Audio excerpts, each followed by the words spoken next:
రవి ఒక చిన్న రైతు. ఆయన ప్రశాంతమైన ఊరిలో జీవించేవాడు. ప్రతి ఉదయం సూర్యుడు ఉదయించే ముందే రవి తన పొలాల రైపు నడుస్తాడు. తన భుజంపై ఒక గొడ్డలి, హృదయంలో ఆశ మాత్రమే ఉండేది. కాని భూమి పొడిగా ఉంది. వానలు రాలేదు.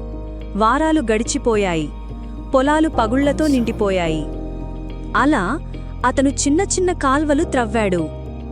ప్రతి చుక్క నీటిని జాగ్రత్తగా భద్రపరిచాడు.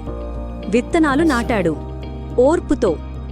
రోజుకో రోజు మండే ఎండలో శరీరం అలసిపోయినా మనసు మాత్రం ధైర్యంగా ఉంది. ఒక సాయంత్రం ఆకాశం మబ్బులతో నిండింది. గాలులు వీచాయి మరియు చివరికి వర్షం కురిసింది.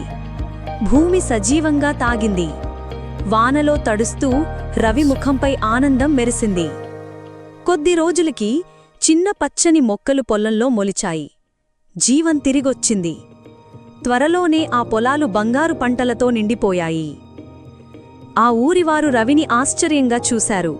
రవి చిరునవ్వుతో చెప్పాడు, రైతు బలం చేతుల్లో కాదు, అతని విశ్వాసంలో ఉంది.